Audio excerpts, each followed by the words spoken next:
Bien, estamos con Samuel, el último juez, y habíamos visto que había crecido, que se había convertido en juez, en profeta, que era un profeta reconocido en todo Israel.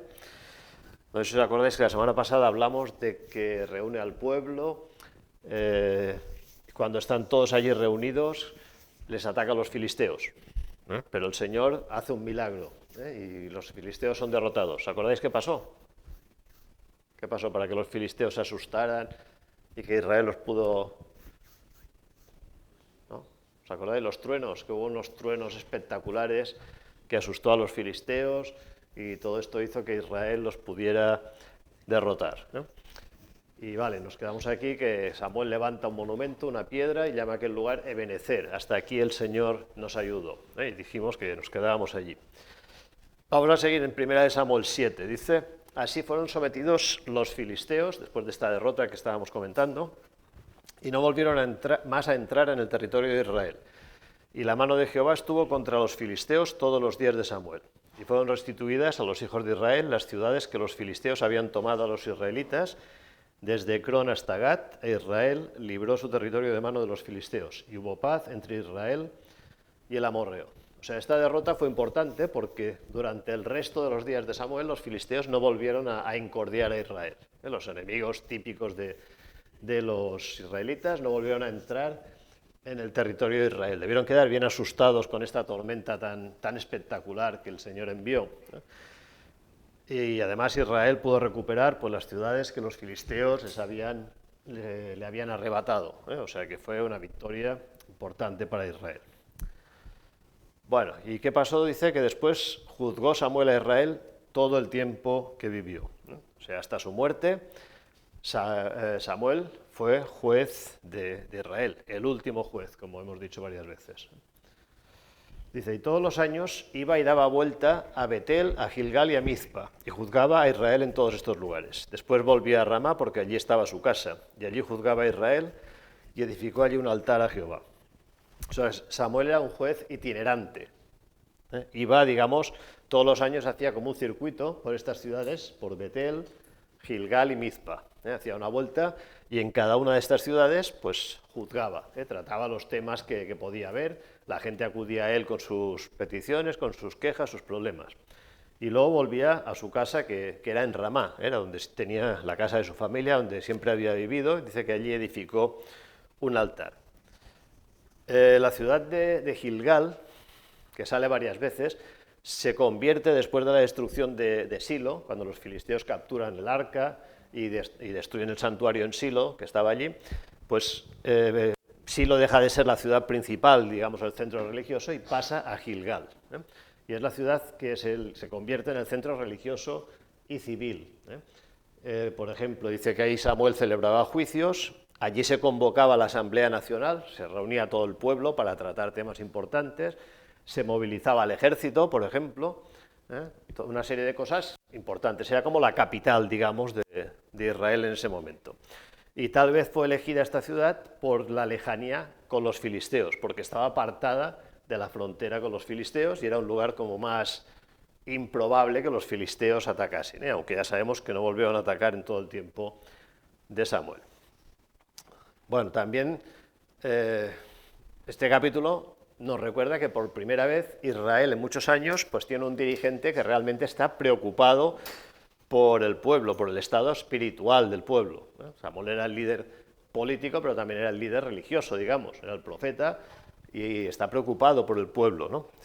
Vimos que hacen un acto de arrepentimiento allí en la montaña cuando les atacan los filisteos. El capítulo 7 dice trata prácticamente sobre el avivamiento, porque primero Dios levanta a Samuel para llamar al pueblo, para moverle al arrepentimiento, el pueblo pues hace confesión de pecados, una ceremonia de purificación, se hizo intercesión por la sangre de un cordero, que es una figura de Cristo, que será en el futuro el sacrificio de Cristo, el sacrificio perfecto, y hubo victorias sobre los israelitas, o sea, toda una serie de cosas que nos llevan pues a un avivamiento personal y nacional, a nivel nacional. Posiblemente no el 100% de los israelitas pues, participara de este avivamiento, pero sí la gran mayoría del pueblo. Vale, nos vamos al capítulo 8, donde tenemos un cambio de tema. Y es que Israel pues, va a querer tener un rey. Dice, aconteció que habiendo Samuel envejecido, puso a sus hijos por jueces sobre Israel. Y el nombre de su hijo primogénito fue Joel, y el nombre del segundo Abías. Y eran jueces en Berseba. Pero no anduvieron los hijos por los caminos de su padre. Antes se volvieron tras la avaricia, dejándose sobornar y pervirtiendo el derecho. ¿Os suena esta historia? ¿Eh? Se repite la historia de Elí. ¿Os acordáis que Elí era el sumo sacerdote? Sus hijos eran sacerdotes, pero eran un desastre, no anduvieron en los pasos de su padre, lo hicieron muy mal, y con Samuel se repite la historia, curiosamente. Samuel, que hace muchísimas cosas bien, que prácticamente pues, todo lo que estamos viendo de él es positivo, pero aquí, digamos, tiene un borrón, un fallo. Sus hijos no siguieron sus pasos. Él los pone como jueces, cuando él ya es mayor, dice, bueno, pues yo soy mayor, vamos a dar paso a mis hijos, que hagan de jueces, pero los hijos no fueron rectos. Dice que aceptaban sobornos. O sea, si tú me pagas dinero, pues yo dictaminaré a tu favor. O si me pagas dinero, pues yo no veré esto, pervirtiendo el derecho. O sea que no fueron como tenían que haber sido. Y curiosamente, pues vemos que Samuel, que había visto lo que pasó con Elí, con sus hijos, que había recibido del Señor la profecía de lo que iba a pasar, el castigo que iban a tener los hijos de Elí, después, con sus propios hijos, se repite el mismo error. Ya decíamos que no podemos controlar a nuestros hijos. Padres creyentes, hijos creyentes, no es matemático, es lo que todos queremos, y a veces es muy difícil. Y ya vemos que un gran hombre como Samuel, que parece que tenía todos los números para enseñar bien a sus hijos y para que los hijos siguieran su ejemplo, pues luego los hijos no lo hicieron como deberían haberlo hecho. Claro, aquí surge la pregunta, ¿nos puede pasar hoy también esto? Que como a Samuel o como a Elí, que fueron dos grandes hombres que sirvieron al Señor, que lo hicieron pues, muy bien en muchas cosas, y luego sus hijos fracasaron, ¿nos puede pasar hoy a nosotros también? Pues evidentemente. Hay grandes siervos de Dios que quizás sus hijos después no han seguido sus caminos. Pensamos, pues, tal pastor, su hijo, pues, quizás un día siga sus pasos y el hijo no quiere saber nada de los caminos del Señor. En otros casos sí. En nuestra iglesia, por ejemplo, hace tiempo pues, hemos tenido pastor y después el hijo de ese pastor continuó en los años 50, 60, por ejemplo. Muy bien, pero puede suceder, que grandes siervos, después sus hijos, no continúan pues la obra. La autoridad heredada es un peligro. O sea, si Samuel era juez, pone a sus hijos por juez, digamos, por ser los hijos de Samuel, esto es un peligro, porque no es una garantía lo que decíamos, que los hijos de grandes líderes pues, se comporten también como lo han hecho sus padres y sean fieles al Señor. Y esta autoridad heredada pues es un peligro porque el que recibe la autoridad puede pensar que tiene derecho, pues porque sí. Claro, mi padre me ha nombrado juez, pues claro, yo ya soy aquí el rey del mambo. Entonces yo hago lo que quiero. Entonces no es así. Tenemos este peligro. No por ser hijo de un gran predicador, pues tú serás un gran predicador, o de un gran siervo de Dios, serás un gran siervo de Dios. Entonces, dice, todos los ancianos de Israel se juntaron y vinieron a Ramá para ver a Samuel, y le dijeron, he aquí tú has envejecido y tus hijos no andan en tus caminos. Por tanto, constitúyenos ahora un rey que nos juzgue como tienen todas las naciones. Claro, el pueblo dice, tú eres mayor, has puesto a tus hijos, pero tus hijos no funcionan. Tus hijos no están haciendo lo que deberían hacer. Entonces, queremos un rey. Y queremos un rey, pues como todos los demás, como tienen nuestros vecinos. Los filisteos tienen un rey, los amorreos tienen un rey, nosotros no tenemos. Queremos ser como los demás pueblos. Poner una monarquía, pues también iba a suponer la separación del liderazgo civil y religioso. Decíamos que Samuel era el líder civil, religioso. Si se ponía un rey, el rey sería el jefe, el líder civil, pero no el religioso. Entonces se separarían. Bueno, quizás detrás de esta petición que hacen los israelitas también está el querer tener a alguien fuerte, un rey fuerte, que pudiera luchar contra los enemigos, contra los filisteos, que continuamente eran un peligro, contra los amorreos. Por ejemplo, en el capítulo 13 de 1 Samuel se dice que los filisteos habían quitado a los herreros de Israel. no había herreros. Entonces, cuando los israelitas tenían que afilar sus espadas o se les estropeaba una herramienta de trabajo, tenían que ir a los herreros filisteos. Era una manera de decir, bueno, yo os tengo controlados y no podéis hacer armas y así pues estáis bajo mi poder. Entonces los israelitas pues querían alguien fuerte que pudiera organizar un ejército y que pudiera llevarles a quitarse a los enemigos. ¿Y esta petición qué pasó con Samuel? Dice, pero no agradó a Samuel esta palabra que dijeron, danos un rey que nos juzgue. Y Samuel oró a Jehová. A Samuel no le cae nada bien esta petición. Porque claro, Samuel dice, ¿quién es el rey de Israel? Es el Señor, ¿no? Es Jehová. Entonces, que ahora los israelitas pidan un rey, están despreciando al Señor. Dice, hasta ahora Israel había sido una teocracia, Dios era el rey. Pero, ¿qué hace Samuel? Lo que hace tantas veces, ora al Señor. Porque Samuel podía haber dicho, no, esto no me va, no os doy un rey. No, pero Samuel dice, bueno, no me parece bien la idea, pero yo voy a orar. Señor, a ver, ¿qué opinas tú? No lo que opine yo, porque yo lo que opino es que no, pero quizá el Señor opina que sí. Vamos a orar al Señor. Hay muchas veces en las que vemos a Samuel orando por el pueblo. A veces se lo pide el mismo pueblo y otras veces pues parte de él. Si os acordáis, Gedeón ya tuvo la propuesta, el juez, Gedeón, cuando el pueblo le quiso hacer rey. Y Gedeón dijo que no. Dijo que el rey era Jehová y que ahí se quedaba la cosa. Vale, los jueces no habían conseguido unir a las tribus, Samuel sí lo había conseguido, y quizás un rey pues sí que podía también mantener unido a todo Israel. Claro, querían ser como las demás naciones, y nos podemos preguntar nosotros también queremos ser como todos los demás, que hay veces que nos pasa, ¿no? Quizás como cristianos, pues a mí me gustaría ser como mi vecino, por ejemplo, ¿no? A veces tal vez lo pensamos, ¿no? Y los israelitas lo piensan, yo quiero ser como los filisteos, por ejemplo, que son mis vecinos. Quizá nosotros a veces, pues, si en lugar de ser cristianos, si fuera como cualquiera de mis amigos, pues no tendría que hacer esto o hacer lo otro. Este es un peligro que puede estar, que nos tiente ser como los que no conocen al Señor. Cuidado con esto. Y dijo Jehová a Samuel. Samuel ora al Señor y el Señor le responde. Dice, oye la voz del pueblo en todo lo que te digan, porque no te han desechado a ti, sino a mí me han desechado, para que no reine sobre ellos. Conforme a todas las obras que han hecho desde el día que los saqué de Egipto hasta hoy, dejándome a mí y sirviendo a dioses ajenos, así hacen también contigo.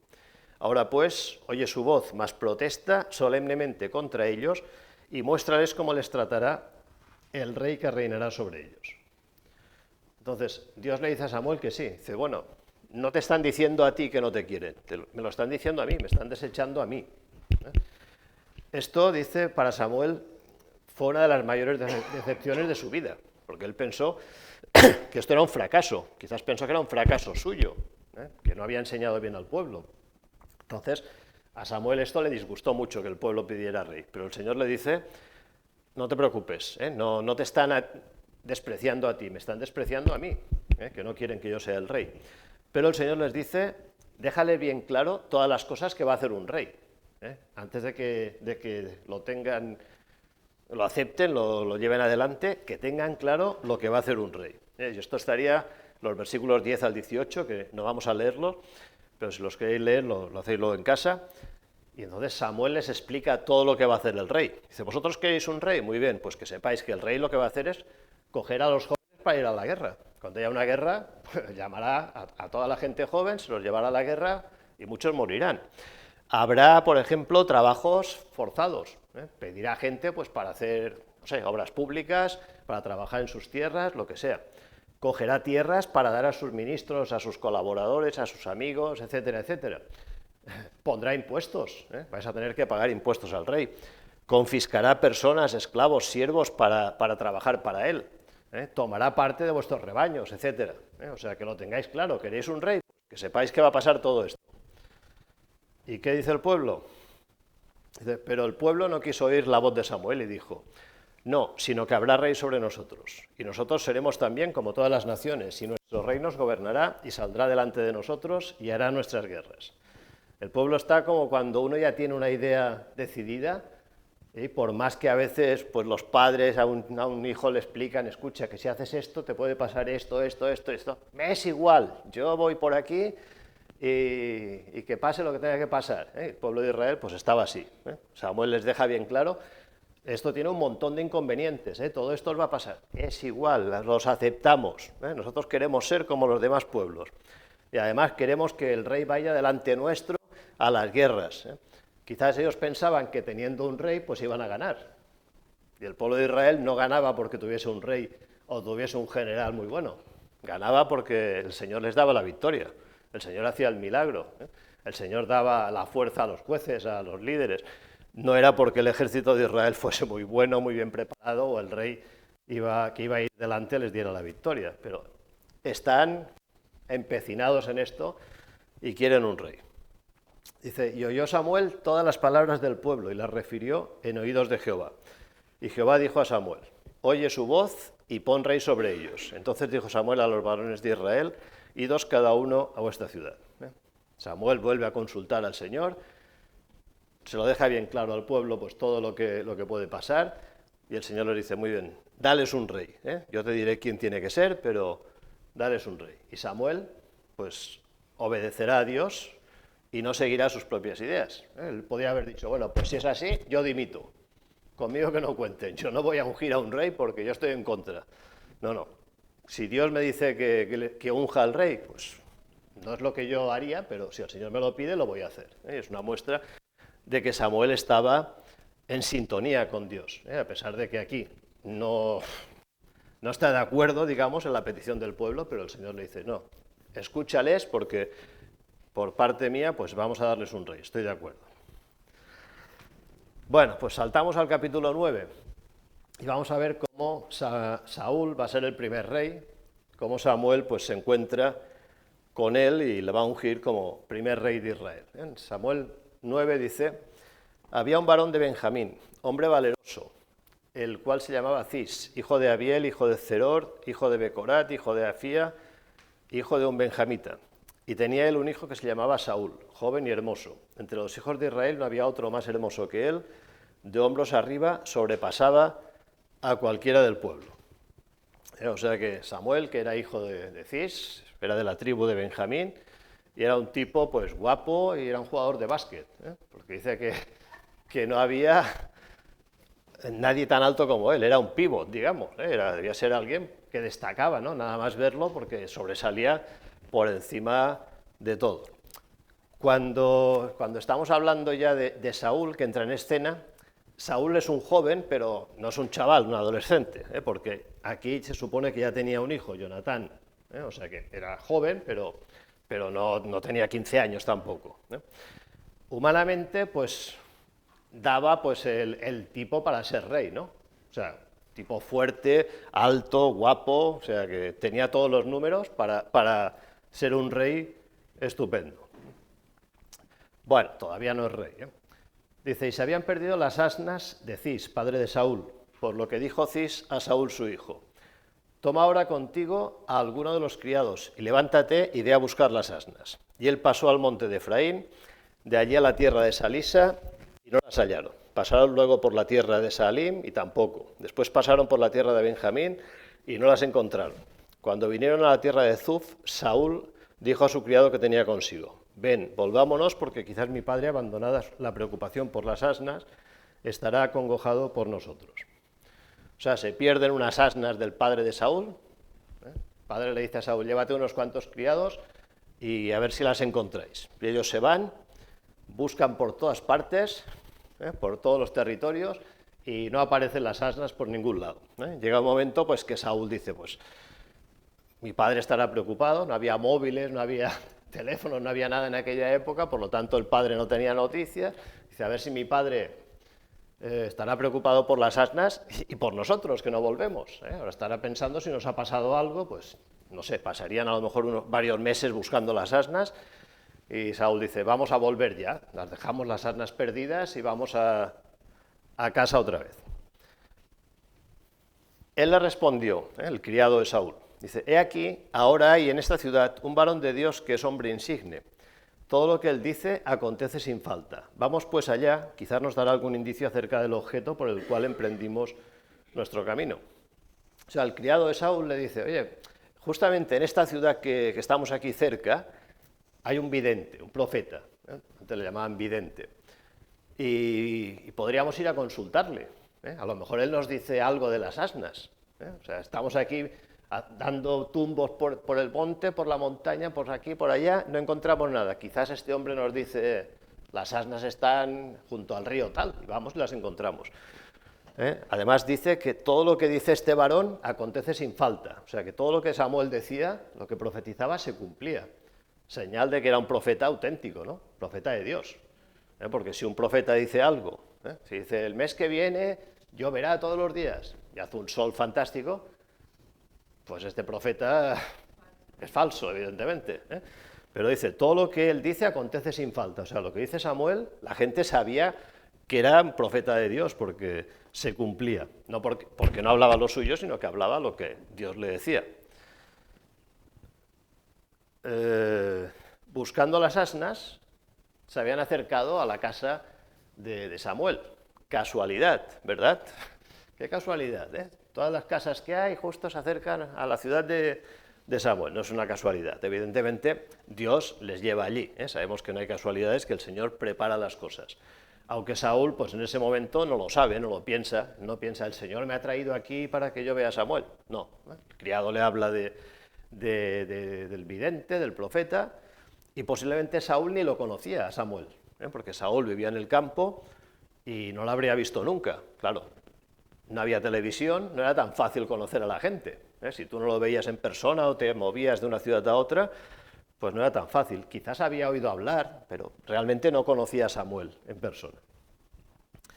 Dice, ellos entonces subieron a la ciudad, y cuando estuvieron en medio de ella, he aquí Samuel venía hacia ellos para subir al lugar santo. Aquí hemos saltado unos versículos. Se encuentran pues, con unas chicas que van a por agua, Saúl les pregunta dónde es la casa del vidente, les dicen en esta ciudad, llegan a la ciudad y, casualidad otra vez, no es casualidad, se encuentran con Samuel de frente. Se encuentran con Samuel que iba a subir a un lugar alto para hacer un sacrificio. Se encuentran en la entrada de la ciudad. Y un día antes que Saúl viniese, Jehová había revelado al oído de Samuel diciendo, mañana a esta misma hora yo enviaré a ti un varón de la tierra de Benjamín, al cual ungirás por príncipe sobre mi pueblo Israel, y salvará mi pueblo de mano de los filisteos, porque yo he mirado a mi pueblo por cuanto su clamor ha llegado hasta mí. O sea, el día anterior, el Señor ya le había dicho a Samuel, dice, mañana te voy a enviar a un varón, y este va a ser el que tienes que ungir como rey.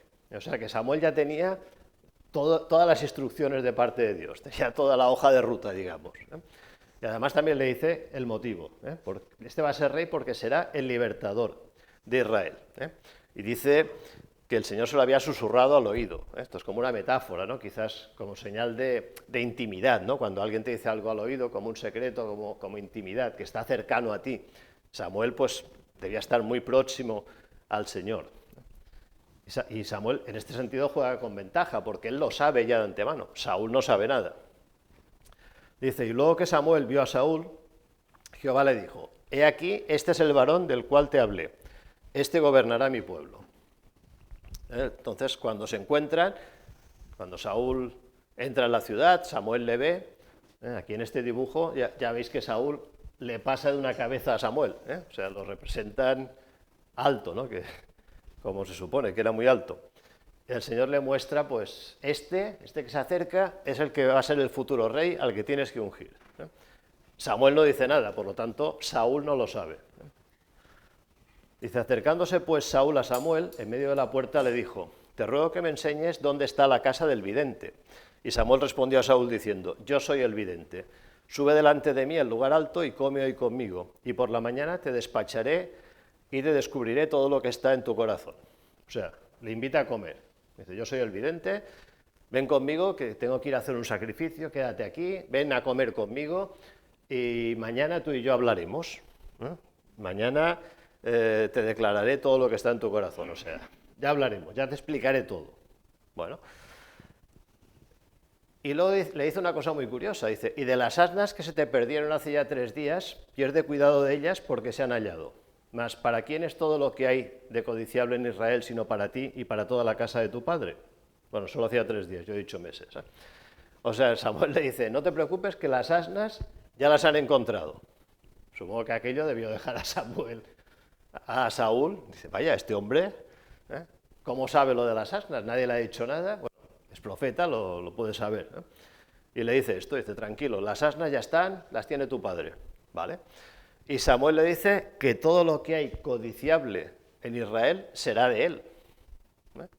Le dice el versículo, ¿para quién es todo lo que hay de codiciable en Israel sino para ti y para toda la casa de tu padre? Bueno, Saúl respondió y dijo, ¿no soy yo hijo de Benjamín, de la más pequeña de las tribus de Israel? ¿Y mi familia no es la más pequeña de todas las familias de la tribu de Benjamín? ¿Por qué pues me has dicho cosa semejante? O sea, Saúl se queda muy extrañado. ¿Qué está diciendo? Que cualquier cosa que haya en Israel que la puedo tener yo. ¿A qué viene esto? Si yo no soy nadie, yo soy de una tribu muy pequeña, de la tribu de Benjamín. En Jueces 20 se habla de una guerra civil que hay y que casi la tribu de Benjamín fue exterminada, solo quedaron 600 personas. Entonces era la tribu más pequeña en este sentido, había quedado muy poca gente. Y mi familia no es importante tampoco, yo no soy hijo de un terrateniente millonario. No sé, Saúl no entiende este comentario a qué viene, que le sorprende. Claro, Samuel está hablando proféticamente porque ya lo ve como el futuro rey. Como rey pues va a poder tener todo lo que quiera de Israel. Entonces Samuel tomó a Saúl y a su criado, los introdujo a la sala y les dio lugar a la cabecera de los convidados, que eran unos 30 hombres. Y dijo Samuel al cocinero, trae acá la porción que te di, la cual te dije que guardases aparte. Entonces alzó el cocinero su espaldilla con lo que estaba sobre ella y la puso delante de Saúl. Y Samuel dijo, he aquí lo que estaba reservado. Ponlo delante de ti y come, porque para esta ocasión se te guardó. Cuando dije, yo he convidado al pueblo, y Saúl comió aquel día con Samuel. O sea, le lleva a comer con él, le pone en la cabecera de la mesa, supongo que Saúl no entendería nada, yo soy aquí un extranjero que llega a la ciudad, el profeta me invita a comer, me pone en la cabecera en el lugar más importante, y además me da lo mejor de todo, los mejores manjares, la mejor carne, todo lo mejor para Saúl. Supongo que Saúl debía estar bastante confuso viendo todo esto. Dice, y cuando hubieron descendido del lugar alto a la ciudad, él habló con Saúl en el terrado. Al otro día madrugaron y al despuntar el alba, Samuel llamó a Saúl, que estaba en el terrado, y dijo, levántate para que te despida. Luego se levantó Saúl y salieron ambos, él y Samuel. Por la noche dice que Samuel y Saúl hablan en el terrado, ¿no? Y no se nos dice de qué. En un comentario, decía el que hacía el comentario, que hablaron de las guerras con los filisteos, del reinado, no sé qué. Bueno, supongo, no hablarían de fútbol ni de cine, evidentemente. Debieron hablar de estas cosas. Tampoco hablaron de que él iba a ser el rey todavía, tampoco se lo dice, pero supongo que hablarían de la situación de Israel, cosas así de este tipo, pero no se nos dice de qué. Y el terrado dice que se solía utilizar para el descanso, y posiblemente Saúl dormía allí, porque por la mañana va a buscarle al terrado, debía estar durmiendo allá arriba. Y por la mañana, pues Samuel y Saúl pues salen juntos de camino. Y Saúl pues hace caso a Samuel, en este sentido, hace todo lo que Samuel le dice. Dice, descendiendo ellos al extremo de la ciudad, dijo Samuel a Saúl, di al criado que se adelante. Y se adelantó el criado, mas espera tú un poco para que te declare la palabra de Dios. O sea, le dice, dile al criado que siga, tú quédate, vamos a quedarnos los dos solos, que tenemos cosas importantes que hablar. Te voy a decir lo que el Señor me ha dicho que tiene para ti. Ahora viene lo importante. Tomando entonces Samuel una redoma de aceite, la derramó sobre su cabeza y lo besó y le dijo, ¿no te ha ungido Jehová por príncipe sobre su pueblo Israel? Y aquí pues unge a Saúl con aceite. El criado se ha ido, se han quedado los dos solos, y unge como rey a Saúl. El rey dice que era ungido con aceite como los sacerdotes. Dice que también le besó, posiblemente pues prueba de respeto, del afecto que tenía, y es una ceremonia privada, solo están ellos dos, aquí no está el pueblo, no están las autoridades, Todo esto más adelante se celebrará una ceremonia pública, pero esto es un momento privado. Samuel unge a Saúl como rey, todavía no va a reinar, pero ya a partir de este momento ya Dios le ve como el rey de Israel. Para los hebreos, dice, la unción significaba el poder de Dios, ¿no? Que venía sobre la persona ungida. El aceite en sí no es nada. Te ponen aceite, lo que hacen es mancharte grasa, ¿no? Pero el aceite simboliza pues, el espíritu, ¿no? La unción del Señor. Dice, el rey era el ungido de Jehová. Era una persona sagrada y una persona inviolable. Por ejemplo, David, cuando más adelante, cuando tiene oportunidad varias veces de matar a Saúl, ¿qué hace? No lo mata, ¿os acordáis? Porque Saúl era el ungido del Señor. Y no se atreve, dice, yo lo he podido matar varias veces, pero no quiero matarlo porque es el ungido del Señor. Curiosamente, vi que cuando se coronan los reyes en Inglaterra, hoy en día lo siguen haciendo, la ceremonia esta de la unción, ¿no? O sea, siguen haciendo lo de derramar. Claro, el rey de Inglaterra también es el jefe de la iglesia anglicana, no sé si es por esto, pero también se hace igual como lo hizo Samuel. Después, en el capítulo 10 de Samuel, del 2 al 9, que tampoco lo leeremos, Samuel le va a dar a Saúl una serie de datos muy detallados, para confirmar que el Señor era el que había llamado a Saúl, que no era una elección de Samuel, que no era algo que Samuel se sacaba de la manga y ya está. Y el profeta le da a Saúl una serie de señales. Por ejemplo, le dice, ahora te encontrarás con 2 personas que te dirán que las asnas que se han perdido ya las han encontrado. Después te encontrarás con 3 personas que uno lleva un cabrito, el otro lleva un pan y el otro lleva vino y te dará el pan, cógelo, ¿no? Y después te encontrarás con una compañía de profetas.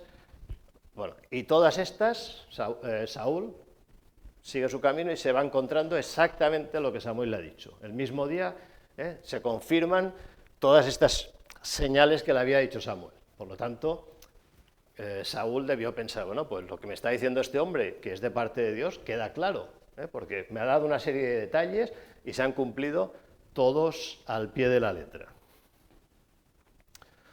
Bueno, y se encuentran con una compañía de profetas, y aquí es la primera vez que salen en el Antiguo Testamento las escuelas de profetas o el gremio de profetas. Creo que hablamos algo la semana pasada, ¿no? del grupo de profetas.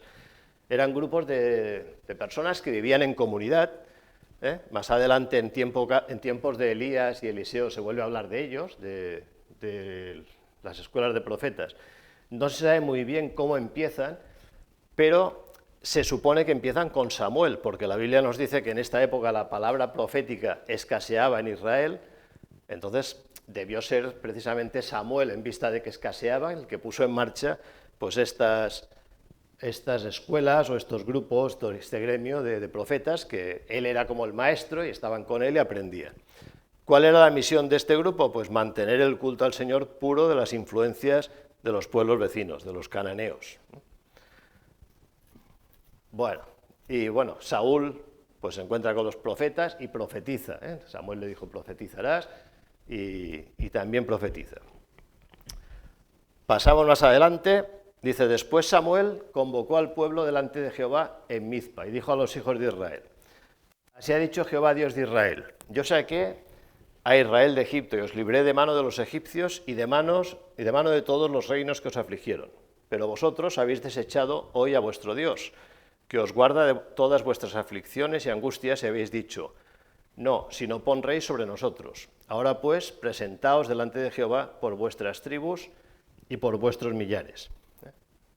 Samuel convoca pues al pueblo, esto lo hacían pues muchas veces, convocaban en algún lugar importante, en este caso en Mizpa, para anunciar precisamente pues la proclamación del rey. Vosotros habéis pedido un rey, el Señor os lo concede, pues vamos a decir ya públicamente quién será este nuevo rey.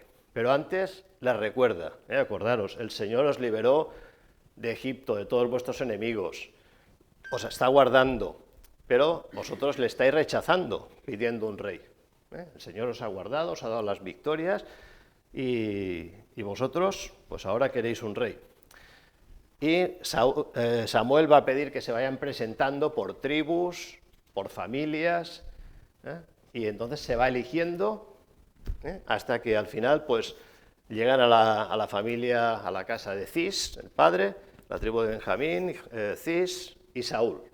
Saúl es elegido como rey de Israel. Ya todo el pueblo, ahora ya es la ceremonia pública, digamos, antes había sido privado, solamente Samuel y Saúl, ahora ya todo el pueblo de Israel sabe que Saúl va a ser el nuevo rey de Israel. En el versículo 25 dice, Samuel recitó luego al pueblo las leyes del reino y las escribió en un libro, el cual guardó delante de Jehová. Escribió todas las leyes, las repite al pueblo. Muchas veces todo esto no estaba escrito. Si algo no está escrito, es un peligro. Una ley que no está escrita, ¿qué puede pasar? Pues que con el tiempo vaya cambiando, ¿no? Si decimos, pues, por ejemplo, si yo digo, pues los sábados y los domingos no se puede conducir.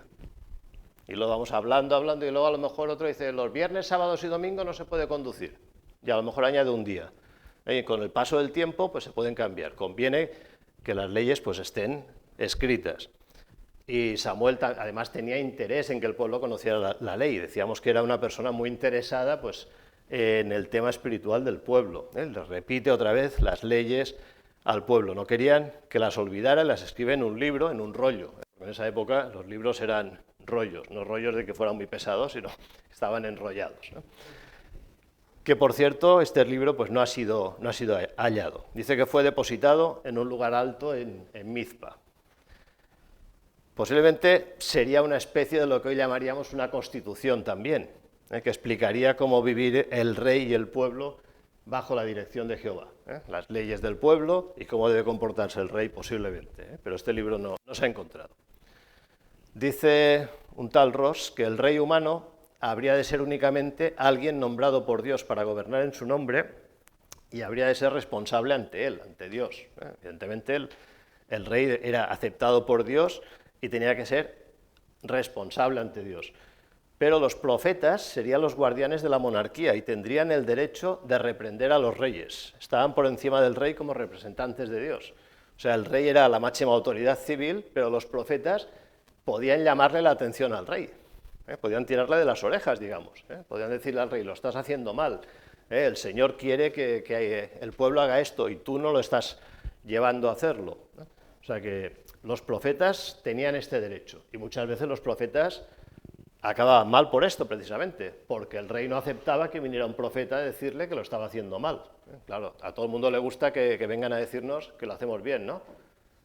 Que venga un profeta y te diga, el Señor dice que lo haces muy bien, qué bueno eres, fantástico. Pero si venía y decía, el Señor te va a castigar porque lo estás haciendo mal, pues el rey muchas veces esto no le gustaba escucharlo y se cargaba al profeta. En otros casos le hacía caso. Bueno, dijo más Samuel, dijo al pueblo, venid, vamos a Gilgal para que renovemos allí el reino. Y fue todo el pueblo a Gilgal e invistieron allí a Saúl por rey delante de Jehová en Gilgal y sacrificaron allí ofrendas de paz delante de Jehová y se alegraron mucho allí Saúl y todos los de Israel. Un poco más adelante se convoca a todo el pueblo en Gilgal esta vez para renovar al reino, para firmar a Saúl como rey. Es proclamado rey y dice que todo el pueblo se alegra, todo el pueblo le apoya, no hay oposición. En un principio sí que había habido oposición, no lo hemos leído, pero sí que hubo un grupo que dijeron, ¿y por qué tiene que reinar este? Hubo un grupo que no estaba de acuerdo, pero Saúl dice que se hizo un poco el despistado, para no meterse en líos ya desde el principio, se hizo el despistado y los dejó. Pero en esta nueva convocatoria sí que todo el pueblo está con el rey, está con Saúl, lo acepta y se alegra. El reinado de Saúl fue afirmado a nivel nacional. Las tribus van a estar todas unidas con un rey por encima de ellos. Y bueno, el capítulo 12 es un poco la despedida de Samuel. Samuel vuelve a hablar a todo el pueblo y ya va a ser uno de sus últimos así discursos para todo el mundo. Dijo Samuel a todo Israel, he aquí yo he oído vuestra voz en todo cuanto me habéis dicho y os he puesto rey. Ahora pues, he aquí vuestro rey va delante de vosotros. Yo ya soy viejo y lleno de canas, pero mis hijos están con vosotros. Y yo he andado delante de vosotros desde mi juventud hasta este día. Bueno, dice que es mayor, que sus hijos están sirviendo, aunque no precisamente, como hemos dicho, de la manera que deberían hacerlo, ¿no? Y Samuel, digamos, va a renunciar a su cargo de gobierno, pues para que el rey pues, realmente sea el que reine, como diciendo, yo soy mayor, tenéis un rey, mis hijos también están puestos en mi lugar, por lo tanto yo me retiro ya como gobernante, ¿eh? Da paso al futuro soberano, a Saúl. Antes les recuerda que ha dedicado toda su vida a servir al Señor, ¿eh? Se lo dice, he estado siempre sirviendo al Señor. Además les dice, aquí estoy, atestiguad contra mí delante de Jehová y delante de su ungido si he tomado el buey de alguno, si he tomado el asno de alguno, si he calumniado a alguien, si he agraviado a alguno, o si de alguien he tomado cohecho para cegar mis ojos con él, y os lo restituiré. Entonces dijeron, nunca nos has calumniado, ni agraviado, ni has tomado algo de mano de ningún hombre. Y les dijo, Jehová es testigo contra vosotros, y su ungido también es testigo en este día, que no habéis hallado cosa alguna en mi mano. Y ellos respondieron, así es. O sea, Samuel les recuerda que él ha actuado siempre correctamente. A ver, decirme si alguna vez yo os he hecho algo mal, o si he aceptado un soborno vuestro, cosa que sus hijos se hacían, ¿eh? Pero decirme, si lo he hecho, pues yo os lo restituiré, os pediré perdón. Pero no, el pueblo dice, no, tienes razón, es verdad, lo has hecho siempre de manera correcta, has sido un gobernante fantástico, como debe ser, ¿eh? No, nadie le puede le puede acusar de cometer injusticias, de haberse quedado con dinero, como los políticos de hoy, más o menos, ¿no? Casi, casi. O sea, nadie le puede encontrar ningún fallo, ninguna falta en este sentido. Ha sido un buen juez. Dice, ahora pues, aguardad y contenderé con vosotros delante de Jehová acerca de todos los hechos de salvación que Jehová ha hecho con vosotros y con vuestros padres. Cuando Jacob hubo entrado en Egipto y vuestros padres clamaron a Jehová, Jehová envió a Moisés y a Aarón, los cuales sacaron a vuestros padres de Egipto y los hicieron habitar en este lugar. Samuel les recuerda al pueblo los momentos en que el Señor les ha cuidado. ¿Os acordáis? Estuvisteis en Egipto, Jacob fue a Egipto, el pueblo fue esclavo, clamasteis. ¿Y qué pasó? Que el Señor envió a Aarón y a Moisés para que sacara al pueblo de allí. Les recuerda siempre que Jehová ha sido el verdadero rey de Israel. Esta es la idea que Samuel tenía en la cabeza. Samuel iba con la idea de que pedir un rey era un fallo. Él seguía con su idea de que era un fallo. Dice, bueno, el Señor os ha dado un rey, pero el auténtico rey vuestro tiene que ser Jehová. Y olvidaron a Jehová su Dios, y él los vendió en mano de Sísara, jefe del ejército de Azor, y en mano de los filisteos, y en mano del rey de Moab, los cuales les hicieron guerra. Y ellos clamaron a Jehová y dijeron, hemos pecado, porque hemos dejado a Jehová y hemos servido a los Baales y a Astarot. Líbranos pues ahora de mano de nuestros enemigos y te serviremos. Entonces Jehová envió a Jeroboam, que es Gedeón, a Barac, a Jefté y a Samuel, y os libró de mano de vuestros enemigos en derredor y habitasteis seguro. Les recuerda después, cuando ya salisteis de Egipto y os instalasteis en Canaán, la época de los jueces, que hemos estado estudiando. O sea, os han atacado los moabitas, los filisteos, los pueblos de alrededor, el Señor ha levantado jueces. Aquí habla de alguno de ellos solamente, habla de Gedeón, de Barac, de Jefté y del mismo. Hemos estudiado más, pero habla de estos cuatro. Dice, el Señor levantó a estos jueces y os libró. Se les hace como un recordatorio de toda la historia de Israel. Y habiendo visto que Enaas, rey de los hijos de Amón, venía contra vosotros, me dijisteis, no, sino que ha de reinar sobre nosotros un rey, siendo así que Jehová vuestro Dios era vuestro rey. Ahora pues, he aquí el rey que habéis elegido, el cual pedisteis, ya veis que Jehová ha puesto rey sobre vosotros. O sea, a pesar de todo esto, que el Señor os sacó de Egipto, el Señor os ha guardado, el Señor os ha dado libertadores cuando habéis tenido problemas, a pesar de todo esto habéis insistido, habéis pedido un rey. Muy bien, ya lo tenéis.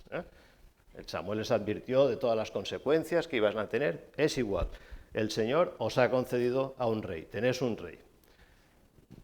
¿A partir de ahora qué? Dice, pues si temiereis a Jehová y le sirviereis y oyereis su voz y no fuereis rebeldes a la palabra de Jehová, y si tanto vosotros como el rey que reina sobre vosotros servís a Jehová vuestro Dios, haréis bien. Mas si no oyereis la voz de Jehová, y si fuereis rebeldes a las palabras de Jehová, la mano de Jehová estará contra vosotros como estuvo contra vuestros padres. ¿Qué les está diciendo? Pues no os olvidéis que tanto vosotros como el rey tenéis que servir al Señor. No hay otra. Si queréis que las cosas os vayan bien, tenéis que servir como pueblo al Señor. Y el rey también. El rey no está por encima de vosotros en este sentido. Tiene que escuchar la voz del Señor, servirle, hacer lo que el Señor le dice, y así os va a ir bien. Si no lo hacéis, si no hacéis caso, pues vais a volver a tener los mismos problemas que tuvieron vuestros padres. Lo mismo que les pasó a los israelitas con los jueces. Se olvidaban del Señor, volvían a ser dominados por los pueblos vecinos, y la historia se repetía. Por lo tanto, tenerlo en cuenta. Claro, la monarquía por sí misma, dice, no les salvaría de cometer los errores del pasado. Tener un rey no era garantía de que funcionasen mejor. Podían repetir los mismos errores. Si el rey se olvidaba del Señor y todo el pueblo iba detrás del rey, pues volverían a tener los mismos problemas. Solo si Jehová era el verdadero rey iban a ir las cosas bien. Es lo único, es la historia de siempre del pueblo de Israel. Dice, esperad ahora, aún ahora, y mirad esta gran cosa que Jehová hará delante de vuestros ojos. Dice, ¿no es ahora la siega del trigo? Yo clamaré a Jehová, y él dará truenos y lluvias, para que conozcáis y veáis que es grande vuestra maldad que habéis hecho ante los ojos de Jehová, pidiendo para vosotros rey. Y Samuel clamó a Jehová, y Jehová dio truenos y lluvias en aquel día, y todo el pueblo tuvo gran temor de Jehová y de Samuel. Bueno, pues Samuel les dice que el Señor va a hacer un milagro. Un milagro, va a hacer algo especial para demostraros que habéis hecho mal pidiendo un rey. No deberíais haber pedido un rey. Y otra vez va a haber truenos, como en el caso de los filisteos cuando les atacan. Dice que era la época de la siega del trigo, final de la primavera, principios del verano, ¿no?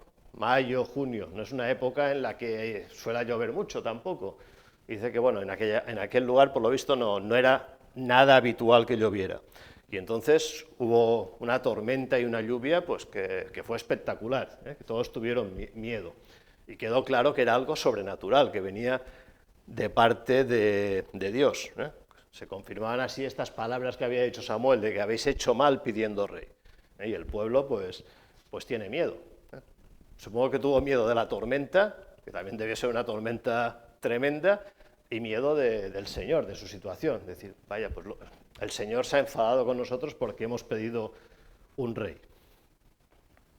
Entonces dijo todo el pueblo a Samuel, ruega por tus siervos a Jehová tu Dios para que no muramos, porque a todos nuestros pecados hemos añadido este mal de pedir rey para nosotros. O sea que el pueblo realmente se asusta y le pide a Samuel que ore por ellos. Otra vez Samuel orando, siempre pidiendo por el pueblo. Dice, además de todos los pecados que tenemos toda una colección de pecados, hemos añadido otro. Hemos despreciado al Señor pidiendo un rey. Por lo tanto, el pueblo está asustado y le pide a Samuel, por favor, intercede por nosotros porque lo hemos hecho muy mal. Samuel siempre al rescate del pueblo. Y Samuel respondió al pueblo, no temáis, vosotros habéis hecho todo este mal, pero con todo eso no os apartéis en pos de Jehová, sino servidle con todo vuestro corazón. No os apartéis en pos de vanidades que no os aprovechan ni libran, porque son vanidades. Pues Jehová no desamparará a su pueblo por su grande nombre, porque Jehová ha querido haceros pueblos suyos. Samuel le dice, bueno, es verdad, habéis pecado, pero a pesar de esto, no os apartéis del Señor.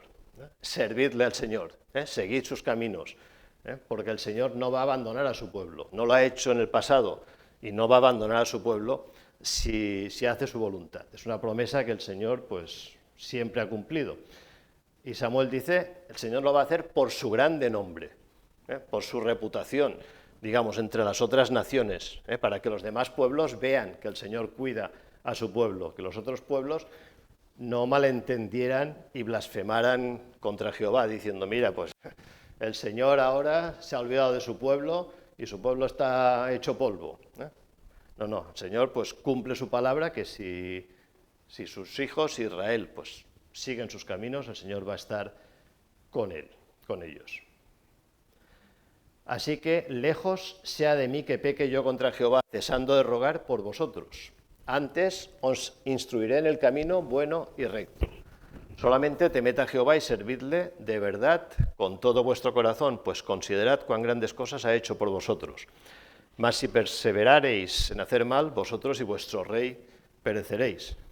O sea, Samuel dice, yo voy a seguir enseñándoos. Yo me retiro ahora, me jubilo, por decirlo así, dejo de ser juez, pero no voy a desaparecer. Voy a seguir orando por el pueblo, como he hecho tantas veces. Voy a seguir enseñándoos los caminos del Señor. Voy a estar ahí para ayudaros en lo que pueda. Y también les vuelvo a recordar, pero si hacéis lo malo, tanto vosotros como el rey, pues perecerán. Son palabras pues, para llamarles al arrepentimiento y a que se vuelvan leales al rey y sobre todo al Señor. Y fijaos que Samuel dice que peque yo contra Jehová dejando de orar por vosotros. O sea, Samuel consideraba que si dejaba de orar por el pueblo, estaba pecando. O sea, si yo me olvido de orar por el pueblo, dejo de orar porque ahora ya me he jubilado, ya no me cuido del pueblo, él consideraba que esto sería un pecado. Cuando no oramos, es un pecado, no es un descuido. No es decir, no voy a orar, me he descuidado, me he olvidado de orar durante 3 días. Es algo que no debemos hacer, por supuesto. Y orar por nuestro país, como hacía Samuel, pues también es algo que tenemos que tenerlo. Por lo tanto, Samuel dice que deja su cargo de juez, pero no dejará su cargo de profeta y de intercesor como hombre de oración por toda la nación. Y nos vamos a quedar aquí con Samuel ya dejando su cargo de juez para dar paso al rey, a Saúl.